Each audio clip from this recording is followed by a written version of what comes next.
안녕하세요, 구독자 여러분. 메디컬 레시피 라이브에 오신 걸 환영합니다. 사실 오늘 제가 이 라이브 방송은 처음 해봐가지고 많이 또 실수할 수도 있고요. 그리고 버벅거릴 수도 있는데 좀 그냥 처음이니까 그런가 보다 하고 그렇게 이해 부탁드리고요. 지금 인스타를 통해서도 지금 제가 라이브로 지금 방송을 하고 있습니다. 그래서 요렇게 한번 천천히 제가 오늘 처음이니까 구독자님들과 같이 한번 소통을 해보도록 하겠습니다. 네, 저는 잘 아시겠지만 가정의학과 전문의 최정민입니다. 그리고 그 JM 전체 네트워크의 대표 원장이고요. 오늘은 제가 이제 여름이 되기도 하고 해서 많은 사람들이 이제 다이어트에 고민이 많잖아요. 그래서 그 다이어트 약들이 뭔지 또 다이어트를 어떻게 해야 하는 건지 그리고 이 식욕 조절제라고 하는 게 어떻게 하면 올바르게 사용할 수 있고 또 그 효과는 어떤지 그리고 또 간혹 이 다이어트 약 때문에 부작용을 겪는 분들이 되게 많거든요. 그래서 제가 건강하게 체중을 관리할 수 있는 방법을 식욕 억제제 종류를 설명하면서 어떤 분들에게 어떤 계열의 약이 필요하고 얼마나 오랫동안 써야 하는지에 대해서 간단하게 오늘은 설명만 해보겠습니다.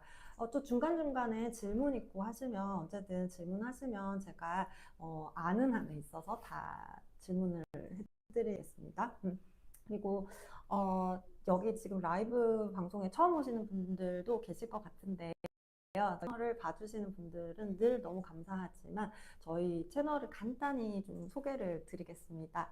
JM 메디컬 레시피는 이제 건강과 그리고 비만 그리고 여러 가지 만성 질환들을 저희가 관리를 하고 있고요. 특히나 이제 갱년기 이후에는 우리가 다이어트를 할 때 호르몬의 균형이나 여러 가지 면역의 저하나 노화가 올 수 있기 때문에 그 시기에 포커스를 해서 건강 관리를 하는 내용들을 정보로 제공하고 있는 채널입니다. 그래서 영상마다 여러분들의 건강을 잘 지킬 수 있는 내용을 전달드리고 또 실질적인 요새는 뭐 이렇게 카더라 팁이 많잖아요. 이거 좋더라 하는데 사실 나에게 맞는 치료를 하는 게 건강에는 굉장히 중요하거든요. 그래서 여러분들의 건강을 지킬 수 있는 의학 지식을 제가 아는 한에 있어서 최대한 자주 이제 이렇게 라이브를 통해서 설명드릴게요. 진료실에서 설명드리는 것처럼 이렇게 좀 더 전문적인 내용으로 설명드리겠습니다. 자, 그러면 식욕 억제제의 종류에 대해서 한번 얘기를 하려고 하는데요. 그거 앞서서 식욕 조절제는 다이어트를 하면 뭐 모든 사람들이 다 먹어야 하는 건가 하는 생각을 하세요. 그리고 살이 좀 쪘다 싶으면 그냥 어쨌든 식욕 조절제부터 찾거나 처방받을 수 있는 병원들을 찾아서 먹는 걸 안 먹게 하는 약을 찾곤 하는데 이 식욕 조절제가 필요한 환자들이 있습니다. 제가 이제 진료를 하면서도 식욕 조절제 없이도 다이어트 하는 분들도 꽤 많아요. 비만 치료를 하는 게 식욕 조절제를 가지고만 해야 되는 건 아니거든요. 그래서 식욕 조절제는 모든 환자에게 필요하진 않습니다. 그러나 꼭 필요한 경우가 있어요. 예를 들면 너무 고도 비만이에요. 120kg나 넘거나 뭐 고도 비만으로 가는데 고도 비만에서 이 식욕 조절제를 쓰지 않고서는 빠른 시일 내에 살을 빼기가 힘들 때예요. 이러면 이분은 이제 대사증후군으로 인해서 심내혈관 질환의 발병률이 더 높잖아요. 그러니까 약의 부작용보다는 약의 효과를 통해서 이 환자가 예방할 수 있는 질병들이 더 많기 때문에 이런 분들은 저는 초기부터 좀 센 식욕 억제제들을 쓰면서 환자의 체중이 좀 많이 감량되고 나면 억제제 종류를 바꾼다거나 또는 용량을 줄인다거나 해서 이제 다이어트를 하는 편이고요. 두 번째는 이제 계열은 세로토닌 계열이라고 하는 식욕 억제제가 있어요. 세로토닌 계열은 사실 이제 여성들이 많이 필요해요. 이렇게 생리 전에 막 먹고 싶고 땡기고 이런 거 많으시잖아요. 그런 것들이 이제 세로토닌이라는 호르몬이 부족해서 그런 거라서 그런 계열의 이제 식욕 조절제를 쓰면 이런 분들은 이제 배는 안 고픈데 자꾸 군것질하게 되는 그런 식욕을 좀 버틸 수 있습니다. 그리고 또 한 가지 제제는 이제 도파민 계열인데요. 이 도파민 계열은 사실 폭식을 예방하는 계열이에요. 그래서 평소에는 그렇게 많이 먹지 않고 잘 절제가 되다가 한 번씩 맛있는 음식이 나타났을 때 폭식하게 되는 그 기전을 막는 게 이제 도파민 계열이거든요.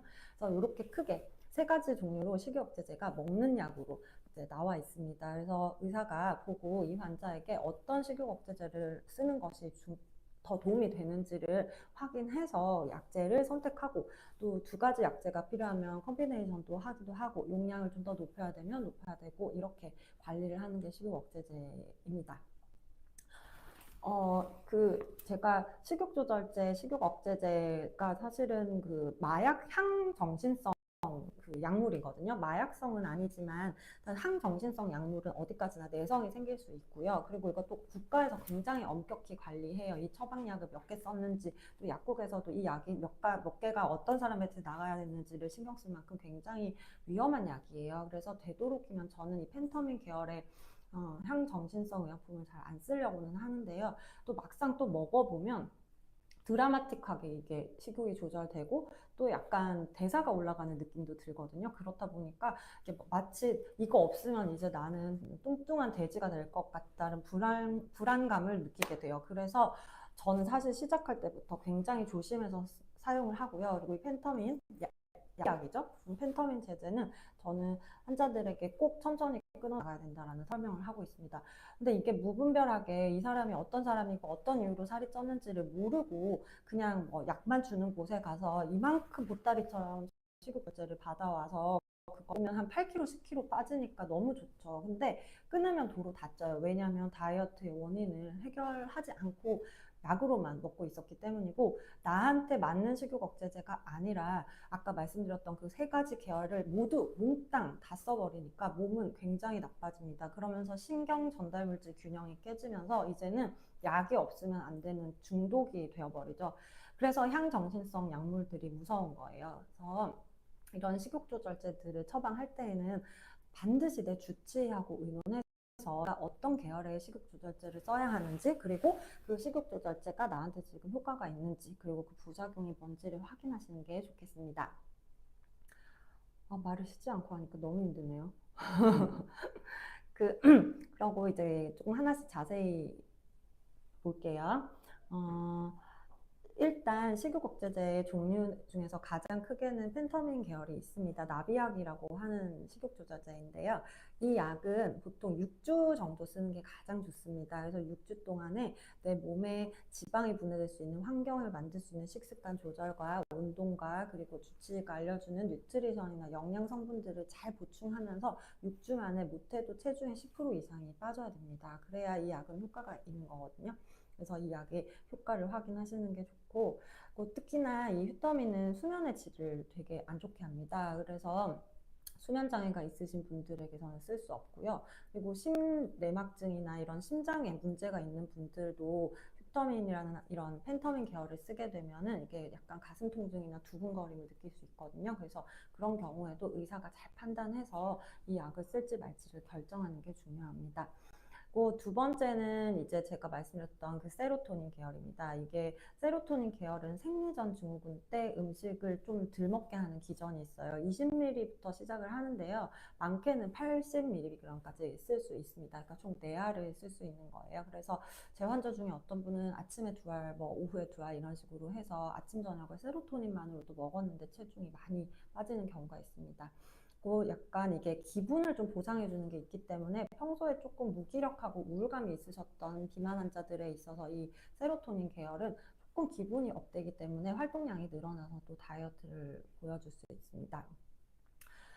부작용으로는 이거 역시도 약간 수면 장애가 있기는 한데, 사실 그 나비약만큼이나 수면 장애가 심하지는 않아요. 그래서 혹시라도 수면 장애가 있다 하면은 아침 일찍 일어나서 드시면 사실 부작용이 좀 덜하고, 사실은 제가 제일 좋아하는 식욕조절제이기는 해요. 제가 쓰면서도 부작용도 별로 없고, 그리고 내 몸에 없는 걸 넣어주는 이런 호르몬 문제다 보니까 사실 제가 그렇게 걱정하는 나비약만큼의 부작용이 없고 내성도 없기 때문에 안전한데, 대신 이제 좀 펜터민보다는 세로토닌 계열의 효과가 조금 더 낮다 보니까 펜터민을 한번 드셔보셨던 분들은 이제 그것을 계속 찾게 되는 경우가 있는 게 참 안타깝습니다.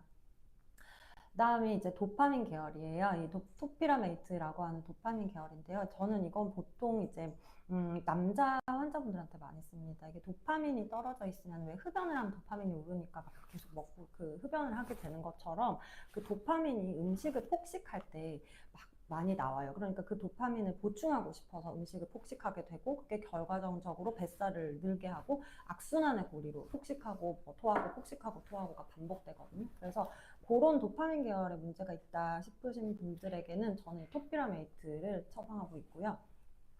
20mg씩 쓰는데 보통은 100mg까지 쓸 수 있어요.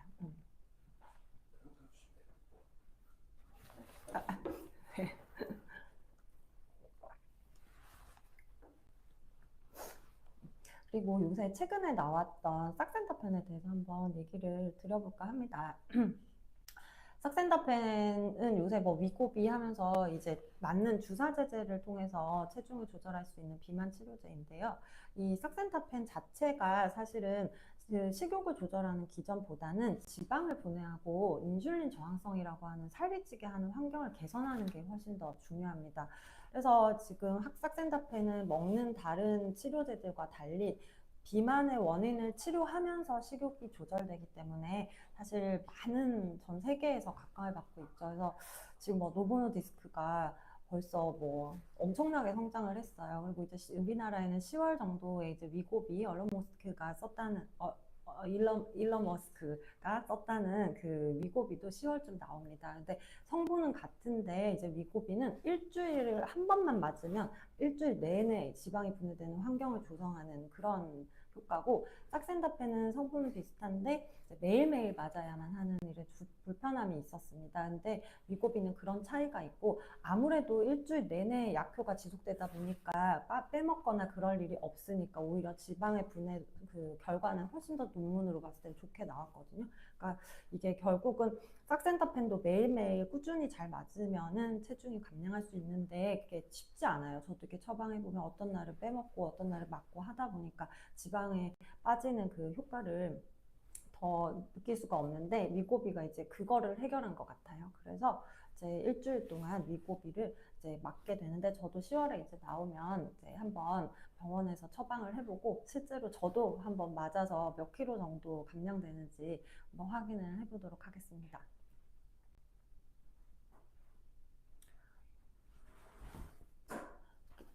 인스타그램에도 지금 있는 거죠. 저 이거 처음 해봐가지고 이거 여기 누가 있는지 어떻게 알아? 없는 거 아니야? 나 혼자 얘기하는 건가? 아니에요. 네, 이거 조금 도움이 되셨으면 좋겠고 이제 그 외에 제가 환자분들은 아시겠지만 보조제들을 좀 많이 쓰고 있어요. 왜냐하면 식욕억제제 하나만 쓰면은 이제 이 약을 계속 써야 되고 끊어 나갈 때 너무 아무것도 없어지기 때문에 사실 그 외에 종류의 이제 보조제들이 있어요. 한 가지는 이제 대사를 올려주는 거예요. 내가 운동하는 느낌이 들 수 있도록 하는 약이 있거든요. 그래서 그 약이 이제 에페드린이랑 타이레놀 성분이 복합되어 있습니다. 그래서 먹어보면은 막 걸어 다니는데도 좀 숨이 차요. 그만큼 이제 대사를 높이니까. 그렇지만 대신에 이거는 커피 먹은 것과 비슷한 느낌이 들어서 좀 두근거릴 수가 있고요. 역시나 수면의 질이 좀 좋진 않습니다. 하지만 향정신성 약물은 아니니까 편하게 쓰실 수 있고요. 두 번째는 이제 카테킨 추출물로 만들어진 약제가 있어요. 이게 결국은 지방 분해를 하는 건데요. 이것도 사실 이거 자체가 지방 분해를 한다기보다는 하루 종일 은은하게 지방이 분해될 수 있는 환경을 조성해 주면서 내가 식단을 잘 관리했을 때 지방이 더 감량될 수 있어요. 그래서 이거는 한 2알에서 3알 그 정도까지도 먹을 수 있습니다. 다 많은데 알룬정 이런 거는 이제 알기닉 애시드라고 해서 우리가 음식을 먹었을 때 장에서 음식을 막 이렇게 부풀려서 좀 조금만 먹어도 포만감이 유지될 수 있도록 해주는 그런 보조제고요. 마이다정은 이제 변비약이죠. 우리가 변비가 생길 수밖에 없어요. 다이어트를 하다 보면 아무래도 수분 섭취도 줄고 음식량도 줄고 하다 보니까 변비가 심해지는데 그럴 때 이제 저는 간간히 환자한테 여쭤보고 필요할 때 씁니다. 또 특히 이게 삭센다펜 같은 리라글루타이드 제제는 위장 운동 능력을 떨어뜨려서 원체 변비가 있으셨던 분들은 다이어트를 하게 되면 더 변비가 심해지거든요. 그런 경우에는 그냥 저는 변비약은 자기 전에 2알씩 꾸준히 드시도록 하고 있습니다.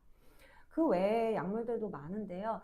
사실 그 외 약물들은 제가 써봤는데 그렇게 드라마틱하게 뭔가 효과가 있는 것 같지 않아서 잘 쓰고 있지 않지만 나머지 약들도 다 대사를 올리고 그리고 포만감을 유지하는 계열들로 보조제들이 나와 있습니다. 그리고 이제 최근에 각광받고 있는 식욕 조절제 중에 하나가 큐시미아인데요. 이제 큐시미아는 이제 삭센다펜하고 같이 출시가 됐어요. 아까 앞에서 말했던 그 펜터민 제제와 토피라메이트 제제를 복합해 놓은 약제고요. 네 가지 단계가 있어요. 그래서 1단계, 2단계, 3단계, 4단계로 나눠서 쓸 수 있고요. 얘는 약간 그냥 펜터민 제제를 쓰는 것과 달리 하루 종일 좀 은은하게 오래 식욕이 유지됩니다. 하지만 강도는 휴터민이 굉장히 세겠죠. 펜터민이. 그렇지만 그 강도는 조금 낮지만 그 도파민 계열이라고 하는 것과 나비약을 함께 묶어서 만들어 놓은 약이다 보니까 한 알만 먹어도 폭식을 예방할 수 있고 또 식욕을 조절할 수 있다는 그런 장점이 있죠. 대신에 이 약은 가격이 좀 비싸요. 큐시미아는 이게 원체 연구가 많이 되어 있기도 하고 또 큐시미아는 이제 3년 이상 먹어도 큰 부작용이 없었기 때문에 많이들 처방을 하시는데요. 저는 이 약이 워낙 고가다 보니까 그냥 빨리 빼고 조금 유지할 때 저는 큐시미아 정을 많이 쓰는 편입니다. 그래서 초기에 한 7, 8kg 빼야 될 때는 이렇게 앞에서 말씀드렸던 약들의 계열을 맞춤으로 처방하고 그러고 나서 이제 좀 원하는 체중이 됐다. 그러면 이제 조금 유지 용량으로 할 때 큐시미아를 유지하면서 식욕이나 식단이 잘 이제 적응이 되면은 이제 큐시미아도 좀 줄여봐주는 그런 치료를 하고 있습니다. 네. 중간중간 질문 있으시면 질문하셔도 됩니다.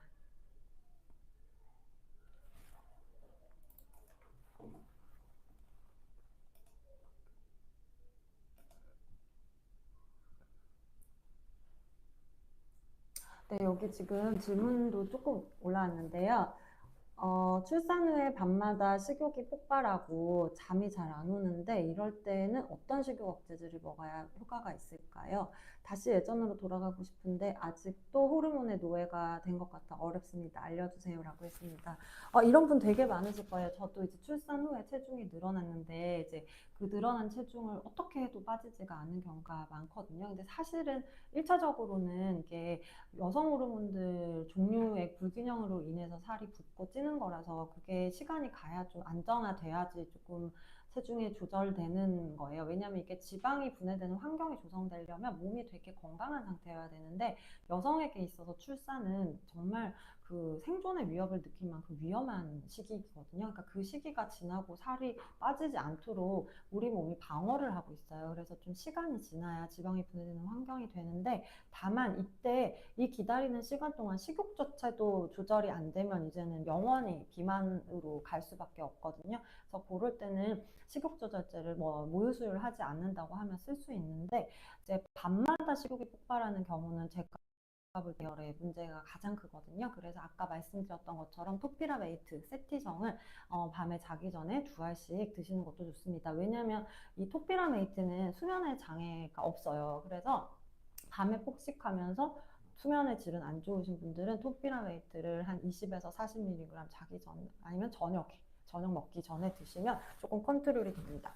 그리고 너무 좋은 건 이 도파민 계열은 조금 장기로 쓸 수 있거든요. 그래서 그 호르몬이 원래로 돌아올 때까지 이 약을 조금 유지하면서 하면 될 것 같아요. 근데 음주를 하시면 곤란하겠죠? 다이어트를 하려고 한다면은. 왜냐하면 술은 아무래도 수면의 질을 나쁘게 하고 이제 간에서 분해되지 않고 남은 그 알코올들은 다 지방으로 저장이 되거든요. 그러니까 그 부분을 제일 잘 아시고 출산 후에는 되도록이면 이런 간에 무리가 되는 이런 음주나 이런 것들은 안 하시는 게 좋겠습니다.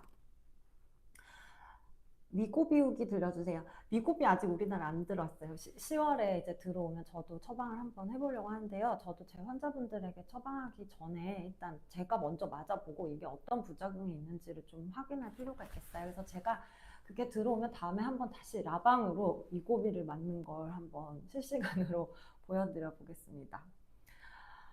싹센다펜은 언제 맞으면 좋은지 궁금해요. 싹센다펜은 사실 맞는 시간이 중요하지 않아요. 근데 저는 되도록이면 한 오후 시간에 맞으시라고 말씀드리거든요. 왜냐하면 이 싹센다펜이 24시간 가지 않아요. 18시간째부터 이제 약효가 떨어지거든요. 그래서 이제 오후 시간대 맞으면 이제 저녁 때까지 커버가 되고 다음날 사실 우리가 아침에는 배가 많이 안 고프잖아요. 그러니까 오후에 3시나 4시쯤 맞으시면 좋은데 문제가 그랬더니 저희 환자분들이 다 까먹어가지고 안 맞는 그런 그 디제스터가 발생해가지고 약을 쓰면서도 살이 안 빠져요. 그래서 그럴 경우에는 그냥 아침에 일어나서 양치하시면서 맞으시는 게 좋고 혹여나 착각하시는 분이 있는데 이 싹센다펜이 이렇게 자가 주사다 보니까 뱃살이 많이 나오는데 맞으면 뱃살이 빠진다고 생각하시는데 전혀 그게 아니라 피하로 그냥 이렇게 흡수가 돼서 전신으로 가는 약재예요. 그래서 뭐 여기 팔뚝살 빠지려고 여기다 삭센다펜을 맞고 그거는 말이 안 되는 얘기고요. 그 용량은 이제 주치의와 잘 결정하셔서 해야 되는데 미국에서는 3.0으로 맞으라고 하지만 우리나라는 그렇게까지 높은 용량을 쓸 필요도 없고 오히려 위장장애 불편감만 더 있더라고요. 그래서 저는 보통 0.6에서 1.2 정도 왔다 갔다 하면서 한 3개월에서 6개월 정도 유지하니까 체중이 많이 빠지고 아까 말씀드린 것처럼 삭센다펜은 아무래도 이제 지방을 분해할 수 있는 능력이기 때문에 체지방도 같이 감량하는 효과가 있습니다. 사실 다른 식욕 조절제는 내가 의도적으로 탄수화물을 많이 줄이지 않으면 배고플 때 사과 한 쪽 먹어도 사실 지방 지는 않거든요. 근데 이 삭센다펜 같은 경우는 인슐린 저항성이라는 걸 개선할 수 있도록 연구가 되어 있기 때문에 맞으면서도 뱃살이 빠지는 지방이 빠지는 그런 효과가 있죠. 문제는 지금 재고가 너무 없다는 것. 그래서 저들이 좋은 약을 좀 많이 처방하고 싶은데 전 세계가 아무래도 이 비만에 있잖아요. 정읍이 전화 오는데 죄송합니다. 아들이 전화가 띵. 자, 그 다음 탄산음료를 끊기가 힘든데 탄산음료 제로가 그냥 탄산보다는 나은 건가요? 사실 제로라고 해서 탄수화물이 안 들어간 건 아니거든요. 근데 글루코즈라고 하는 당은 안 들어간 것 같아요. 저도 뭐 제가 만드는 과정이 있었던 건 아니지만 거기 성분표를 보면 그런데 근데 사실은 스쿠랄로스나 이런 감미료들도 결국은 당분의 그 화학 구조를 가지고 있거든요. 그래서 실제로 제로를 먹는 것과 안 먹는 거에 큰 차이가 없어요. 그래서 굳이 그럴 필요는 없으신데 탄산음료 중에서도 이제 설탕 안 들어간 뭐 이런 탄산수 같은 거 있잖아요. 그런 거는 괜찮을 것 같아요. 정신이 없어. 회의 중인 친구 대신 질문 드려요. 제니칼이라는 약에 대한 설명과 최대. 제니칼 설명을 안 했네. 제니칼은 사장 지금 그 약은 더 이상 이제 FDA가 승인하지 않아서 없어진 약인데 이제 그거 대신에 우리가 그 지방흡수 억제제를 쓸 수 있거든요. 그래서 지방흡수 억제제는 사실 언제든 계속 평생 써도 되는 약이에요. 어떤 기간이 정해져 있는 건 아니지만 얘는 이제 대신에 지방이 들어왔을 때 좀 과잉한 지방이 들어왔을 때 이제 변으로 지방이 빠지면서 약간 변이 물러지고 또 기름이 둥둥 뜨고 그리고 약간 변실금 같은 게 있으신 분들도 있습니다. 근데 하루에 3번 정도 먹는 걸 권장하고 있기는 한데 저는 그냥 한 2번 정도로 쓰고 있어요. 그래서 시간은 중요하지 않고 식사 때마다 하나씩 이렇게 드시면 지방 흡수가 억제되면서 체지방이 느는 걸 좀 예방할 수 있죠. 미고기. 다이어트 약 안 먹고 싹센다만 맞아도 될까요? 그럼요. 제가 아까 말씀드렸지만 다이어트 약의 기전이 있잖아요. 그러니까 이거 아까 말씀드린 나비약, 펜터민 제제, 그냥 무작정 식욕을 조절하는 거. 두 번째 세로토닌 계열, 생리때나 기분을 보장하려고 음식을 먹는 그런 계열의 약. 세 번째는 폭식할 때 먹는 도파민 계열약, 그리고 싹센다펜. 이렇게 계열은 4가지예요. 근데 만약에 제가 본 환자분이 이런 뭐 도파민이나 세로토닌이나 펜터민을 써야 될 만큼의 이런 문제가 있는 그런 식습관이 아닐 경우에는 사실 싹센다펜 하나로도 많이 쓰고 있거든요. 특히 이제 저는 갱년기 환자분들이 많으시기 때문에 갱년기 때는 사실 수면의 질이 안 좋기 때문에 이런 먹는 처방약제를 쓰는 건 좀 곤란해요. 그래서 싹센다펜만 가지고도 체지방을 한 50대 이후에 3, 4kg 내리면 굉장히 잘 빼시는 거거든요. 그렇게 치료를 해 나가고 있습니다. 와, 너무 감사합니다. 이렇게 질문을 많이 해주셔가지고, 사실 저는 이 라이브 방송을 처음 해서 좀 떨리기도 했고, 무슨 얘기 해야 되나 했는데, 이렇게 질문을 해주셔서 너무 좋네요. 다낭성 난소 증후군 때문에 몸무게가 늘고 있는데, 어떻게 빼야 할까요? 네, 다낭성 난소 증후군의 가장 이제 결과론적으로 문제가 되는 건 이제 불임이죠. 그래서 우리가 다낭성 난소 증후군을 잘 개선하는 게 중요한데요. 다낭성 난소 증후군이 발생하는 원인이 잘 들으세요. 인슐린 저항성 때문입니다. 그래서 인슐린 저항성이 개선되지 않으면 다낭성 난소 증후군도 좋아지지가 않아요. 그래서 근데 생각해 보세요. 인슐린 저항성이 나쁜 사람들이 다낭성 난소 증후군이 있잖아요. 근데 또 인슐린 저항성이 나쁜 사람이 체지방이 늘어나요. 왜냐하면 같은 양을 먹어도 인슐린이 더 많이 분비되기 때문에 인슐린이 분비되면 다 지방으로 이제 저장하는 역할을 하잖아요. 그래서 다낭성 난소 증후군이 있는 사람과 없는 사람을 비교했을 때 같은 과일을 먹어도 있는 사람이 체지방이 훨씬 더 많이 듭니다. 그래서 저는 환자 중에 다낭성 난소 증후군 있는 젊은 친구들이 되게 많은데요. 그분들은 어찌됐건 인슐린 저항성을 개선하는 걸 포커스로 해서 이제 치료를 하고 인슐린 저항성을 개선할 수 있는 식단 운동도 있고 그리고 뭐 여러 가지 뭐 주사 제제도 있고 있기 때문에 그런 삭센다펜도 너무 도움이 되겠죠. 그런 식으로 이제 그런 환자들은 그렇게 맞춰서 처방을 해야 됩니다. 그래서 식욕 억제제가 이렇게 단순한 문제가 아니에요. 그냥 식욕만 억제하면 되니까 남이 먹던 거 내가 먹고 뭐 내가 먹던 거 남이 주면서 그렇게 하실 필요는 전혀 없고요. 그냥 우선은 나에게 맞는 식욕 억제제가 있는지 뭐 내가 꼭 필요한지를 확인하는 게 중요합니다. 갑상선 항진증인데 다이어트 약이나 싹센다 해도 될까요? 다이어트 약은 갑상선 항진증에는 되도록 안 드시는 게 좋아요. 대부분의 먹는 약제들은 아까 말씀드렸듯이 대사율을 올리는데 갑상선 항진증 자체가 기본적으로 대사가 높아져 있거든요. 그래서 다이어트 약보다는 이제 싹센다펜을 쓰는 게 좋고요. 근데 사실 갑상선 항진이면 체중이 점점 줄기 때문에 갑상선 항진증을 우선은 약으로 치료하고 좀 좋아지고 호르몬 균형이 맞고 나서 그 다음 비만 치료를 하는 게 건강에는 훨씬 더 도움이 될 것 같아요. 왜냐하면은 건강하지 않은 상태, 질병이 있는 상태에서 내가 다이어트를 하게 되면 나중에는 이게 요요가 다 돌아올 수 있고 두 번째는 건강을 망치면서 다이어트를 하게 되는 거기 때문에 노화나 면역 저하가 올 수 있기 때문에 이런 질병이 있을 때에는 사실 식욕 억제제를 쓰기보다는 주치의와 그 질병을 치료하고 다이어트하는 게 좋습니다. 설명을 너무 알기 쉽게 잘해주시는 것 같아요. 감사합니다. 갱년기가 다가오면서 뱃살 쪽으로 살이 찌는데 싹센다를 얼마 기간 맞으면 효과가 있는지요? 네. 갱년기가 되면 뱃살이 나오는 이유가 뭐냐면 내가 먹는 것과 상관없어요. 에스트로겐화 구조와 비슷한 물질이 지방에서 나오거든요. 그러니까 갱년기 때는 난소가 이제 기능을 못하니까 우리 몸이 어떻게 해서든 다른 데서 에스트로겐 비슷한 물질을 만들어내려고 하다 보니까 지방인 거예요. 그러면 어떻게 하겠어요? 뱃살이나 지방을 그냥 무작정 늘려서 에스트로겐을 최대한 몸에 유지시키려고 하는 게 우리 몸의 그런 적응이거든요. 그래서 환자분들은 맨날 뭐 먹지도 않는데 살도 안 빠지고 배는 자꾸 나온다. 그거는 지금 갱년기 시기가 호르몬 불균형에 있어서 그래요. 그 시기만 지나면 이렇게 좀 무분별한 뱃살의 증가는 없긴 한데 그래도 그 시기 동안에는 체지방이 자꾸 늘어나면은 아무래도 50대 이후부터는 뇌졸중이나 심근경색이나 암의 위험도가 올라가기 때문에 이제 이런 식욕 억제제나 이런 여러 가지 처방약들로 체중 조절을 같이 해주는 게 좋습니다. 그래서 저는 보통 삭센다펜을 그런 갱년기 기간에는요 0.6에서 1.2 정도로 한 6개월에서 1년 이렇게 갱년기 기간 동안 좀 쭉 맞습니다.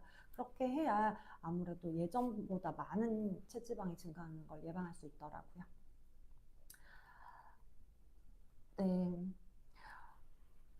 다이어트 약 곡경 삭센다 같이 사용하면 다이어트 효과가 더 좋은가요? 아니면 부작용? 사실 저는 콤비네이션도 꽤 많이 하는 편이에요. 아까 말씀드렸지만 양쪽이 기전이 다르기 때문에 이게 꼭 도파민이나 세로토닌 계열의 약을 써야만 하는 환자가 있거든요. 그런 분은 삭센타펜 하나만으로는 식욕 조절이 전혀 되지 않아요. 그래서 그럴 때는 이 신경전달 물질 균형을 맞추는 다이어트 처방약과 함께 이제 인슐린 저항성을 낮출 수 있는 삭센타펜을 저는 좀 콤비네이션을 대부분 하고 있어요.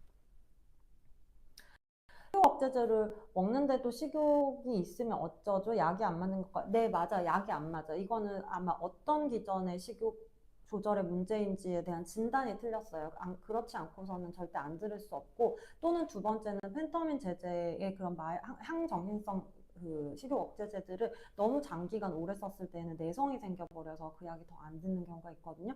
이런 경우에는 보태도 3개월에서 6개월 정도는 그 약을 휴지기를 갖고 나머지 다른 계열 약들로 어쨌든 조절을 하다가 이제 나중에 조금 내성이 돌아오게 되면 그때 다시 썼을 때 효과가 있습니다. 감사합니다. 휴터민은 1년 이상 복용 중인데 계속 보면 휴터민은 6주 정도 쓰시는 게 맞고요. 지금 이게 뭐 주치의가 있다면 주치의와 이제 확인해가면서 쓰면 뭐 3개월, 1년 이렇게 써도 되지만 혼자서 그 부작용이 뭔지도 모른 채 어디선가 받아서 1년 이상 먹는 건 굉장히 위험합니다. 그래서 저는 이제 고도비만일 때는 1년이든 2년이든 쓸 수밖에 없는 경우가 있는데요. 그럴 때마다 중간에 간간히 휴지기를 항상 갖게 하고 다른 도파민이나 세로토닌 계열에 대해서 조금 컨비네이션을 하면서 그 약을 어떻게든 끊어 나가 보려고 많이 애를 씁니다. 그래서 원래 원칙은 펜터민 제제는 6주에서 3개월 정도가 원래 원칙입니다. 질문을 많이 했는데 질문을 많이 했는데 제가 지금 좀 이렇게 그걸 더 설명하라 그래가지고 잠깐만요. 그리고 또 궁금한 거 있으시면 질문해 주세요. 사실 이것보다 더 자세한 설명을 하려면 좀 어려울 것 같아가지고 그랬는데 오늘 라방을 통해서 선생님들이 배운 거는 세 가지죠. 자, 펜터민 제제, 세로토닌 제제, 도파민 제제, 그리고 삭센다펜은 별개다. 그래서 이 앞에 나온 이 세 가지는 내가 식욕 조절이 안 되고 음식을 내 마음대로 통제하게 되지 못할 때 쓰는 기전이다. 그리고 삭센다펜도 식욕을 조절하긴 하지만 체지방을 분해할 수 있고 인슐린 저항성을 개선해서 요요가 좀 들어올 수 있다. 이렇게 아시면 됩니다.